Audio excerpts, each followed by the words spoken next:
নমস্কাৰ স্বাগতম জনাইছোঁ আছাম টিচি ইউটিউব চেনেললৈ। মই যে আপোনালোকৰ মাজত লৈ আহিছোঁ কেইটামান ভাৰতৰ ইতিহাসৰ কুৱেশ্যন আনচাৰ। সকলোৱে ভালদৰে শুনি যাব আৰু যদি মোৰ চেনেলটো নতুন চেনেলটো ছাবস্ক্ৰাইব কৰি ৰাখিব যাতে আগলৈ এনেকুৱা ধৰণৰ ভিডিঅ' পাই থাকে। মই ইয়াৰ আগত কেইবাটাও পাৰ্ট দিছোঁ যদি চোৱা নাই চাই ল'ব আৰু সকলোকে অনুৰোধ কৰোঁ সকলোৱে মিলি যাতে চেনেলটো অতি সোনকালে 1K ছাবস্ক্ৰাইব কৰে। মই বহুখিনি কষ্ট কৰোঁ, দিনটো টাইপিঙতে কটাই দিওঁ, কাৰণ আপোনালোকৰ সহায় কৰে। সকলোৱে যাতে এটা ছাবস্ক্ৰাইবাৰে মোক সহায় কৰে তাৰ আশা কৰি মই আৰম্ভ কৰিছোঁ। কুৱেশ্যন নম্বৰ 61, কিমান চনত দাস বংশ প্ৰতিষ্ঠা হৈছিল? উত্তৰ হ'ব 1206 খ্ৰীষ্টাব্দত।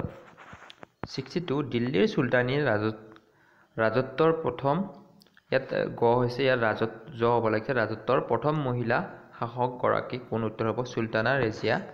63, 1290 খ্ৰীষ্টাব্দত খিলজী বংশ কোনে প্ৰতিষ্ঠা কৰিছিল? উত্তৰ হ'ব জালালুদ্দিন খিলজী। 64, 1320 খ্ৰীষ্টাব্দত তুগলক বংশক কোনে প্ৰতিষ্ঠা কৰিছিল? উত্তৰ হ'ব গিয়াছুদ্দিন তুগলক। 65, কোনগৰাকী চুলতানক ওলোটা গুণৰ সংমিশ্ৰণ বুলি কোৱা হৈছিল? উত্তৰ হ'ব মহম্মদ বিন তুগলক। 66, তাইমুৰে ভাৰত আক্ৰমণ কেতিয়া কৰিছিল? উত্তৰ হ'ব 1398 চনত। 67, লোদী বংশৰ প্ৰতিষ্ঠা কোনে কৰিছিল? উত্তৰ হ'ব বাহলুল লোদী।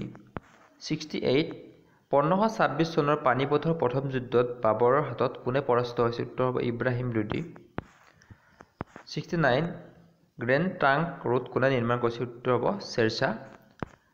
70, মনচবদাৰী প্ৰথা প্ৰৱৰ্তন কোনে কৰিছিল? উত্তৰ হ'ব আকবৰ। ইয়াত প্ৰৱৰ্তন হ'ব লাগিছিল, কোনে প্ৰৱৰ্তন কৰিছিল? উত্তৰ হ'ব আকবৰ। আজিৰ পাৰ্টত ইমানখিনি আছিল। নেক্সট আৰু বাকীখিনি কুৱেশ্যন আনচাৰ দিম। সকলোৱে ভালকৈ পঢ়িব তাৰে আশা কৰি মই যি মাধ্যমক লৈছোঁ। নমস্কাৰ।